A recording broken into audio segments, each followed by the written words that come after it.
Mi nombre es Cora Verón, esto es Ojo de Pez, un programa de televisión.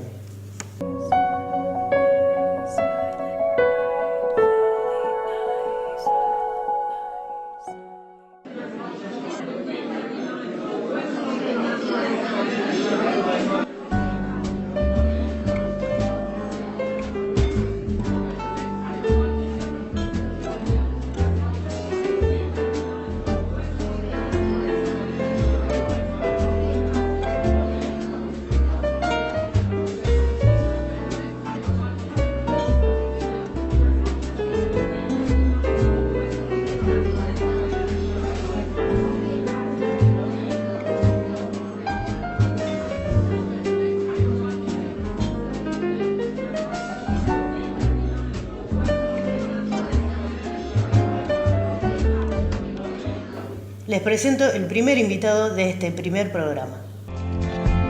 Hoy, en El Ojo de Pez, nos visita Patricio Huerga. Tiene 52 años. Es el creador de la primera escuela de natación para chicos con discapacidad en Arroyo Seco. Además, es el impulsor y director del Plan Municipal de Natación para Chicos y Adultos con Discapacidad.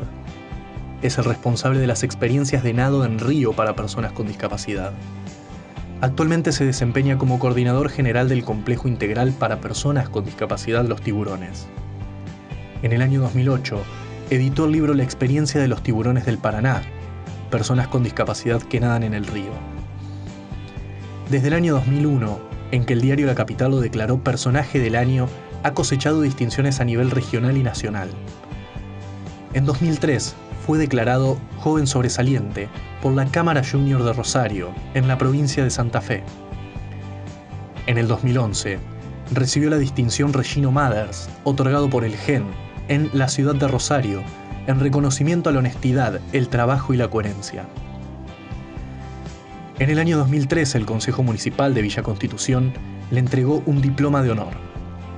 Ese mismo año, fue declarado visitante distinguido en la ciudad de Rosario, en reconocimiento a su compromiso con los derechos humanos y la inclusión.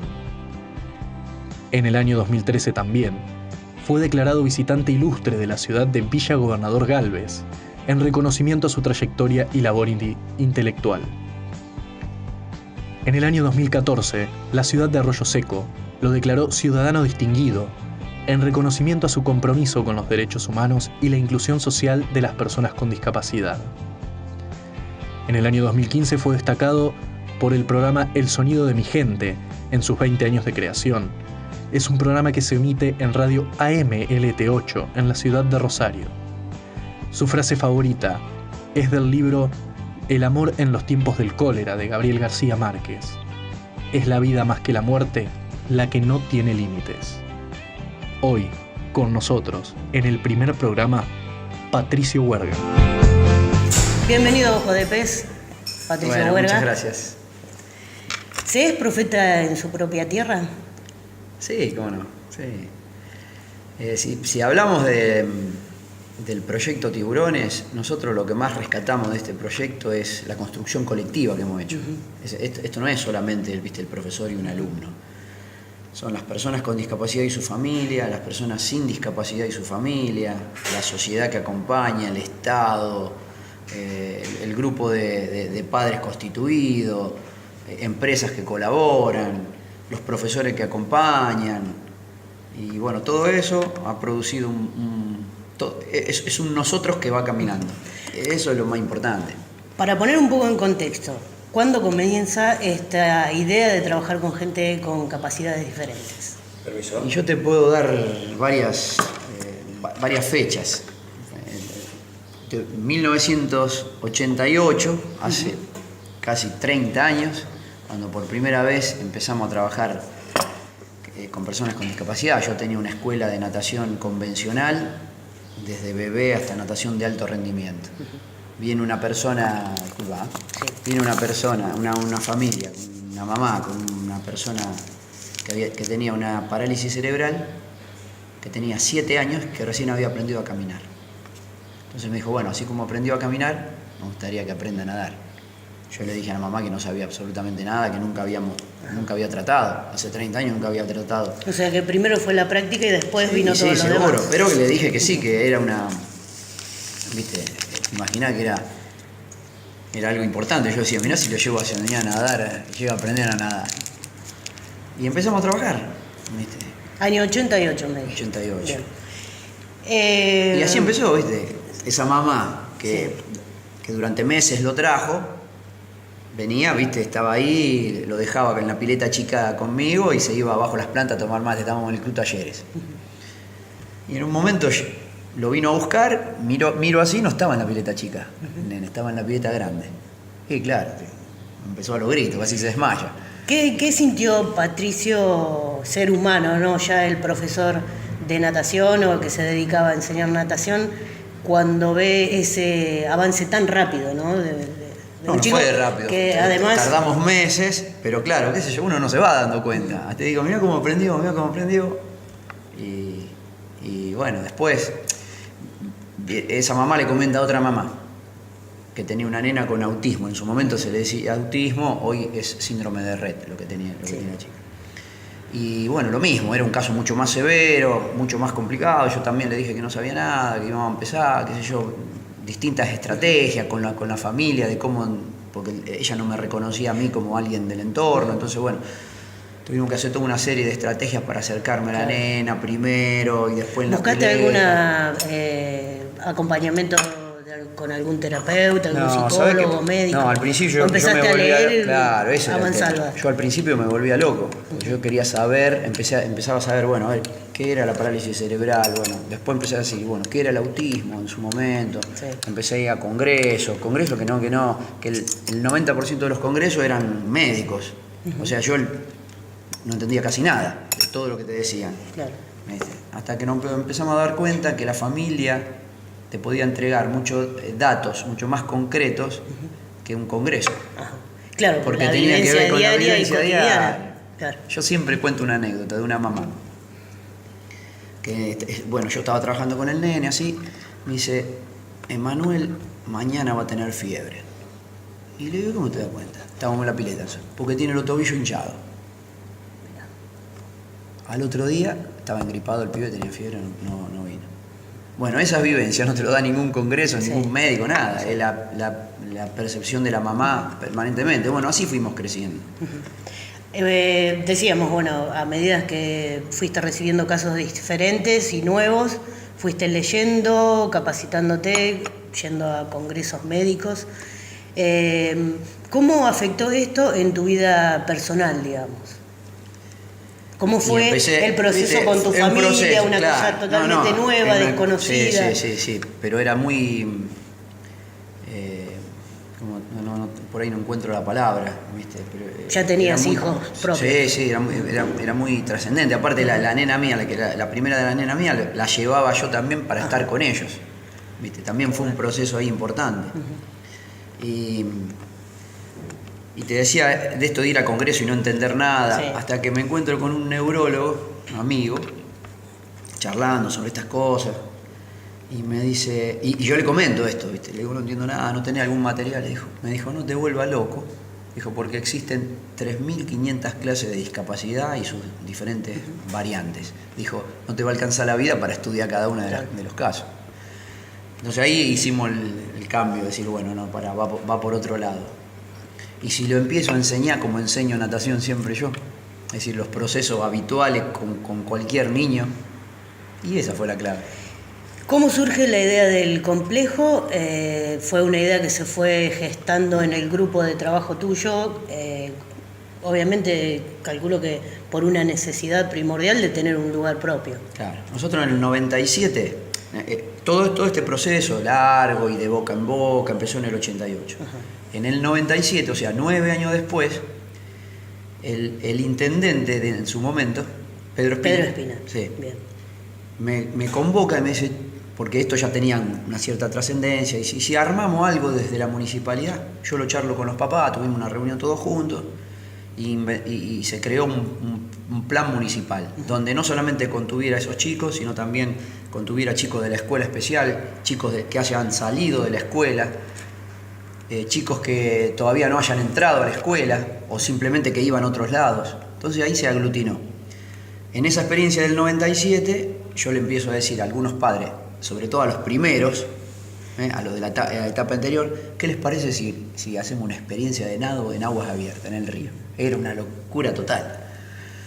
Pero bueno, los papás se sumaron. ¿Cuántos chicos tenías ya en esa época? ¿Te acordás más o menos? En total habré tenido, no sé, entre 15 y 20. Y los que hicieron la primera experiencia fueron 7. De esos 7, 5 eran de la etapa anterior, de los que ya venían trabajando conmigo desde hace años. Claro. Y 2 eran nuevitos. Siempre hay alguno que se atreve a más, ¿no? Claro. Y entonces, bueno, charlando con los padres, haciendo toda una preparación previa en el Robin, para que ellos vean la playa, que vean el agua, que era de distinto color, que estaba en movimiento, que eran dimensiones nunca antes vistas. Para ellos, viste, una cosa... Bueno, y después hicimos esa experiencia. Que me acuerdo, salimos en la tapa de La Capital, cuando La Capital era tabloide. Sí. Y al lado de nosotros, de la foto de nosotros, una foto con Bielsa. Una foto de Bielsa que, bueno, tenía que ver con el fútbol. Marcelo. Con Marcelo. Y vamos, uno de los puntos que me gustaría tocar, que tenía apuntado para tocar en esta entrevista, es, bueno, esa relación que nace con Marcelo Bielsa. No, que nace con la hermana. Bien. ¿Por qué? Porque nosotros, te decíamos, en el 97 hicimos ese plan, alquilábamos la pileta, tanto de la barra olímpica como en el invierno como Atleti en el verano. Al principio, cuando éramos pocos chicos, podíamos alquilar los horarios y eran horarios casi centrales, principalmente en el verano. Coincidíamos con la colonia de vacaciones, claro. Pero éramos pocos chicos, 20, 25 chicos. La pileta era grande, bueno. Sí. El problema se nos empezó a presentar con los años, en el sentido de que en lugar de ya éramos 50, y encima no es que se movilizaban los 50 nadadores, eran los 50 más familia. 50 mamá o papá, más algunos hermanitos, éramos 150 personas que todos los días invadíamos el club, ¿viste? Pero aparte era así, lo invadíamos. Bueno, ya éramos, ¿viste? 150, 200 personas que empezaban a movilizarse. Eso ya incomodaba las actividades propias del club, así que nos tuvimos que empezar a marginar en horarios en donde ya la pileta ya no existía, por ejemplo a las 8 de la noche. Sí. Y bueno, ahí empezó con la charla de los papás, tenemos que hacer una pileta para nosotros, pero tiene que estar abierta a la comunidad, porque en ese periodo en que nosotros trabajábamos junto con la colonia, nos dábamos cuenta que interactuábamos, sin querer, interactuábamos con los mismos chicos que iban a la colonia. Que no que la inclusión se vino dando también de manera natural. Totalmente, cuando íbamos a la barra. Que ya de arranque fue con tu hija que te acompañaba, ¿no? Totalmente, cuando íbamos a la barra. Original. Digamos. Claro, cuando íbamos a la barra nosotros accedíamos después de que ellos tenían un entrenamiento, por ejemplo. Pero ese lapso intermedio entre que se cambiaban, se descambiaban y nosotros nos tirábamos al agua, compartíamos con ellos también. Eran cosas así, ¿viste? Y después que nosotros nos íbamos, lo mismo, con la gente que venía. Bueno, todo eso empezó a dar la idea de decir, bueno, tenemos que hacer una pileta propia, pero no exclusivamente para nosotros. Así, hacerla abierta para la comunidad y los que quieran venir, vengan, pero que vengan e interactúen juntos. Esa fue la idea. ¿Cómo llega María Eugenia Bielsa y Marcelo también? Bueno, nosotros en su momento queríamos hacer la pileta en la escuela especial, en los terrenos que tenía la escuela especial. Bueno, y ahí hablando con la cooperadora, con los docentes, nos dijeron, bueno, para hacer eso tienen que hablar con la directora de infraestructura escolar de la provincia, que en su momento, que era María Eugenia Bielsa. Estamos hablando de la primera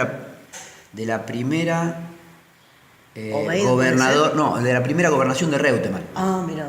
Bueno, entonces fuimos allá a Santa Fe a hablar con ella. Cuando apenas llegamos, lo primero que le pregunté, ¿qué era ella de Marcelo Bielsa? Me dice, soy la hermana. Uy, digo, mira vos qué bien. Entonces le saco el diario. Ajá. Le digo, mira, nosotros compartimos la tapa, acá está, los tiburones, y cuando nos empezaron a llamar tiburones, y Bielsa. Sí, dijo, yo los sigo a ustedes. Dijo, nos parece bárbaro lo que están haciendo. Entonces le dijimos de la posibilidad de que queríamos construir. Entonces, ¿sabés lo que nos dijo? Nos dijo, no, ustedes no tienen que construir ahí. Dijo, porque eso los va a limitar a ustedes. ¿Por qué no le piden al intendente un espacio? Yo soy arquitecta, le ayudaría, o convocaríamos a la gente de la Facultad de Arquitectura donde yo doy clase, me dijo, y hacemos algo más amplio. No se encierren en la escuela, dijo, porque si no, después, dijo, la responsabilidad va a recaer sobre la directora de la escuela y sobre la cooperadora. ¿Qué visión? Eso va a traer... Dijo, yo lo ayudo, aparte ustedes se van a agrandar seguramente, porque... Y empezamos a trabajar. Entonces nos dijo, vamos a reunirnos una vez cada tanto. No, le digo, pero ¿quién viene a Santa Fe? ¿Viste? Era un día de calor cuando fuimos. No, dijo, pero yo vivo en Rosario. Entonces nos da la dirección de la casa y junto con las mamás nos empezamos a reunir con ella en Rosario, en la casa. Después entrábamos a la casa como si fuéramos, viste, amigos de toda la vida. Yo me iba a la cocina, preparaba el mate mientras charlábamos, bueno, una cosa así. Y yo siempre diciéndole que bárbaro tu hermano, como lo quiero, qué sé yo, viste. Entonces justo se venía una experiencia de nado. Entonces le digo, mira, yo te traigo la invitación, le digo, llevásela a tu hermano, me gustaría que venga a ver. Te estoy hablando del 2002, 2000, por ahí. Y en su momento me llama por teléfono, el mismo Marcelo, me llama por teléfono a mi casa. Me dice, no, discúlpeme, yo no me gusta así cuando hay mucha gente, así, yo los vengo siguiendo a través de mi hermana, muchas gracias por la invitación, pero discúlpeme, no quiero, bueno, muy bien, qué sé yo. Y bueno, y así seguíamos trabajando. En ese interín armamos el proyecto del complejo Los Tiburones, pero el proyecto total, que abarcaba pileta, gimnasio y centro cultural. En el 2004 nosotros hicimos una experiencia de nado nocturna en el Paraná. La maqueta que habían hecho los arquitectos de la escuela, no eran arquitectos todavía, de estudiantes de arquitectura, alumnos de María Eugenia, lo exponemos en el Robin, la maqueta, sí, diciendo, bueno, esto es lo que nosotros queremos hacer, viste, más que nada porque ya empezaban a venir mucha gente importante, políticos, a ver, todo eso. Claro, yo me acuerdo que la gente pasaba, miraba y decían, pero estos tipos están rematadamente locos, mirá, ¿qué van a hacer esto? ¿Cómo van a hacer? Da la casualidad que María Eugenia Bielsa comparte la fórmula con el ingeniero Bey y salen electas. Sale electa de gobernador, vicegobernador. A esa altura nosotros ya teníamos una amistad con María Eugenia que era... ¿Te imaginas que la eso noche... le dio un envión... Y la noche misma que ganó lo llamó por teléfono y dice, bueno, vamos a hacer el complejo. Sí, dijo, pero esperá que primero tenemos que asumir, ¿viste? Bueno. Asumieron y ella, lo primero que me llamó ella a mí y me dice, voy a interesar al gobernador sobre este proyecto. Y a los pocos meses me llama y me dice, mira, el gobernador va a financiar la primera etapa. Dijo, no todo el complejo, la primera etapa. Ustedes necesitan la pileta, los vestuarios. Bueno, la primera etapa. Así que en febrero del 2005, viene Obey a Atleti. Nosotros estábamos como siempre, estábamos todos ahí trabajando. Así que vine así como de sopetón. Y bueno, viene y nos saluda. ¿Cuántos años le llevó construirlo? Del 2005, porque él en ese momento trajo el primer cheque, que se lo entregó simbólicamente a la presidenta de la ONG, pero en realidad era para la municipalidad porque todo el proceso iba a ser a través de la municipalidad. Así que se llamó a licitación en el 2005, se licitó la obra, ganó una, después tuvimos algunos inconvenientes con la empresa, que dejó la empresa. Pero bueno, y en eso fue en el 2005. Y en el 2007 se inauguró. Bien. En el último acto de gobierno que hizo Bey, vino a inaugurar el complejo. La primera etapa. Un día importantísimo. La idea es volver un poco más a lo que significó para Patricio Huerga, ser humano, ese día y a partir de ahí, ¿no? Porque la vida... Cuando se inauguró. Claro.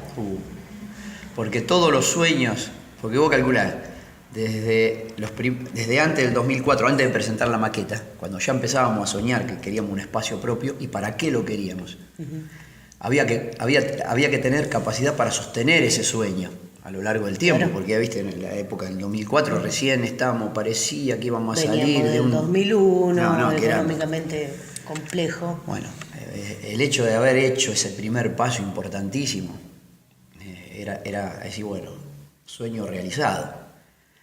Y después de la inauguración, después que empezamos a trabajar, decía, bueno, ahora viene un proceso hermoso, que es todo lo que habíamos soñado y lo que habíamos dicho había que llevarlo a la práctica. Porque ahora ya teníamos la infraestructura, teníamos todo, ¿viste? Bueno, ahora había que convocar a la sociedad para que la sociedad venga y comparta el difícil camino que ahora parecería, ¿viste? Fácil, pero que no era, porque ahora la sociedad tenía que entender que podía hacer actividades junto a la persona con discapacidad, desde bebé hasta adultos. Y de a poquito lo fue entendiendo y de a poquito se fueron sumando y hoy estamos hablando de, qué sé yo, más de 200 personas con discapacidad y más de 200 personas sin discapacidad, desde bebé hasta adulto, que comparten todo. Comparten los vestuarios, la pileta, los profesores, el mismo plan de trabajo, el mismo objetivo. Es decir, sí, trabajamos... incluso en las últimas experiencias de nado se ha sumado gente que no tiene ningún tipo de limitación, digamos. Claro, sí, desde hace 8 experiencias nosotros vienen siendo, desde que se inauguró el complejo, luego de esa inauguración del complejo, las experiencias fueron integradas. ¿Por qué? Porque el objetivo era trabajar todos juntos y llegar a eso. Todo esto te llevó a que, bueno, primero escribiste varios libros. Un par de libros y colaboración de algún otro. Bien. ¿Cómo surge esta...? Porque seguramente hay una necesidad o había en ese momento algún vacío en cuanto al material que se podía consultar, la gente que quería tener alguna experiencia similar a la que viniste desarrollando desde 1988. En el 2008, un libro que era como algo, dije, mira, algo tenemos que hacer con toda esta experiencia que vivimos desde que comenzamos hasta el 2008 y que habíamos inaugurado el complejo. Dijimos, bueno, esta es la experiencia de los tiburones del Paraná, que así se llama el libro, la experiencia de los tiburones del Paraná hasta el 2008. El libro que yo presenté en el 2013 ya es otra cosa. Discapacidad, derechos humanos e inclusión. Increíble la cantidad de data. Sí, porque desde 5 años antes. Claro, médico que hay ahí. Exactamente. Es increíble. Porque la precisamente parte histórica también. Lo que quería volcar era eso. Es decir, miren a todos, miren que la discapacidad primero no es una cuestión de ahora, viene con el nacimiento del hombre. Y después todo también mi experiencia. Yo quería escribir un libro no desde lo académico, médico, desde mi experiencia, cómo fui descubriendo la temática y lo que fui investigando. ¿Lo lograste? Y creo que sí, que fue, es decir, ese era el libro que a mí me gustaría escribir. Si vos sentís que lo lograste y que pudiste plasmarlo. Claro, porque yo digo, bueno, sí, la discapacidad por dónde va. No es solamente una cuestión médica, una cuestión social y tiene que ver con los derechos humanos, porque en definitiva, como decimos nosotros, no existen los discapacitados, existe la persona con discapacidad. Primero son personas, ahí hay que centrarse. Bueno, entonces a partir de ahí sí, bueno, a ver, ¿qué dice el mundo sobre esto? Los principales documentos internacionales, desde la Declaración Universal de los Derechos Humanos hasta la última, la Convención Internacional sobre los Derechos de la Persona con Discapacidad, que es el primer instrumento internacional del tercer milenio que habla sobre discapacidad y derechos humanos. Bueno, todo ese recorrido. Después, ¿qué pasó en la Argentina con ese recorrido? Entonces uno va rescatando y después se va dando cuenta, tiene un capítulo sobre los derechos humanos, que tiene que ver también con la lucha de los derechos humanos. Porque esto es así. En 1974, un grupo de personas con discapacidad que integraban el movimiento de lisiados peronistas logra una ley en democracia, que es la ley que crea la Comisión Nacional de Discapacidad y el cupo del 4% en el Estado. No sé si vos un cupo diciéndole, bueno, el Estado tiene que tener un 4% de personas con discapacidad trabajando para darle oportunidad. La primera ley que deroga la dictadura en el 76 es esa. Sí, hay una concepción desde el lado militar de ese... Sí, pero fíjate vos, la primera ley, bueno, y después se producen todos los secuestros, bueno. Uno de los secuestrados es el líder de esa organización, que era un militante que no tenía las piernas, se llamaba Claudio Poblete, que se casa con una mujer que no tiene discapacidad, pero que ayuda. La secuestran a las dos. La mujer estaba embarazada, tuvo un hijo en cautiverio, los dos son asesinados, la hija es dada en adopción. Con la recuperación de la democracia y la lucha de abuelas, esa es una de las hijas recuperadas. Pero el caso, que se llama caso Poblete, el caso por el cual se restituye a la nieta, es el que toma la Corte Suprema de Justicia para derogar la ley de obediencia debida y punto final. Así que mirá la discapacidad, hasta dónde llega, el papel tiene relación. Que tuvo en la historia. ¿Viste? Con los la derechos historia humanos. del país. Sí, a veces uno desconoce ese tipo de que uno lo ve como detalles, pero en realidad fueron casos y momentos que también fueron un quiebre. Totalmente. Para adelante ser una cosa totalmente distinta. Sí, la dignidad, porque también era para decir, miren, la lucha no viene de ahora. Miren lo que hicieron estos tipos acá en la Argentina. Bueno, después a nivel mundial hay algunos detalles. Porque después uno decía, bueno, a ver, ¿qué pasó en la Alemania nazi con las personas con discapacidad? Uno va buscando, va investigando y se encuentra con cosas, con sí, es increíble las cosas que hay en el libro. Lo estuve leyendo, parezco Mirta Legrand, pero estuve leyendo porque uno a veces recibe material y con el ritmo de vida por ahí no le presta demasiada atención. Pero cuando uno vuelve a ese tipo de material se da cuenta, bueno, por ejemplo, lo que contabas del caso Poblete y demás, claro, ¿no? Comenzamos esta entrevista preguntándote si te sentías de alguna forma profeta en tu tierra y bueno, dentro de la biografía que armamos hay varias distinciones. A partir de desde 2003 hasta 2015 recibiste varias distinciones y reconocimientos en distintas ciudades.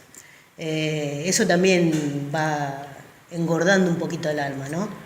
Sí, son caricias, ¿viste? ¿Viste? Uno cuando empieza a tener un poco de edad, esas cosas las empieza, si bien las recibe todo, uno prefiere dejarlo un poquito así al costado, ¿no? Porque si no esas cosas por ahí, no te digo que ciegan, pero bueno, te hacen perder un poco el equilibrio. Y acá lo lindo lo que uno construye mientras va caminando con los demás. Sí. Claro. Porque de última, nosotros a veces lo hablamos con los profesores que estamos trabajando. Bueno, de última, nosotros lo único que somos los apoyos de esas personas con discapacidad que necesitan ese tipo de apoyos para llevar adelante todo esto. Y porque todo lo que se logró ahí es fruto del trabajo que hicieron ellos. Es decir, porque yo propuse en ese momento, bueno, vamos a hacer por primera vez en la Argentina que personas con discapacidad naden en agua abierta. Bueno, pero si las familias hubieran dicho, no, mirá, yo no puedo exponer a mi hijo en esto, a ver si todavía le pasa algo, ahí quedaba todo. No se hizo nada de todo esto. En cambio, fue esas familias que dijeron que sí, que vieron a sus hijos muy contentos en realizarlo, que lo pudieron realizar y también empezaron a ver que sus hijos se lo podía mostrar en la sociedad por sus capacidades y no por su discapacidad. Patricio, la idea cuando concebí desde el principio este programa era hablar con personas como vos, que son pilares en una comunidad y más allá también, pero enfocarlo a la parte personal, a la parte íntima, a la parte familiar, cómo la actividad de cada persona que voy a ir entrevistando afectó esa vida íntima, digamos, ¿no? Y la cotidianidad de la familia. Me doy cuenta que es imposible hablar con vos y pensarte como papá, como esposo, por fuera de lo que es Tiburones, Complejo, personas con capacidades diferentes. Sí. Porque fue un proceso, ¿viste? Yo empecé a dejar cada vez más esa escuela de natación convencional y cada vez más me fui dedicando a esto. Cada vez más, hasta tuve que dejar eso y dedicarme completamente a eso. Pero después con el tiempo lo fui recuperando. Porque esas personas sin discapacidad ahora son alumnos míos en la segunda etapa, digamos. Claro. Y vienen y dicen, ¿te acordás cuando te compartíamos la colonia? ¿Te acordás cuando vos eras mi profe de natación en la colonia, en esto, en otro? Y ahora están ahí sabiendo a qué vienen. Y bueno, para esto es decir, de a poquito se fue involucrando toda la familia, porque es imposible, yo estoy las 24 horas pensando en esto, ¿viste? En esto. Y cada fiesta que se hace, está toda la familia ahí. ¿Hay algo de lo que te arrepientas de no haber hecho o algo que todavía no pudiste conseguir en tu trabajo? Mira, yo prefiero... viste que vos dijiste pilares. Mira, yo a veces lo analizo eso. Le digo, entonces digo, mira, prefiero ser más que pilar, prefiero ser los cimientos. Sin duda, cada vez más me quiero convertir en un cimiento. Pero no, en un cimiento de esto que ya tiene edificación, pero en un cimiento en el sentido de ser cada vez más anónimo y cada vez más abajo. ¿Entendés? Sí. Pero que sostiene toda la arquitectura de lo que se... Bien. Algo así quiero ser. Cuando presentamos la biografía de Patricio Huerga, te pedí una frase que fuera cabecera o que te identificara de alguna manera o te sintieras identificado.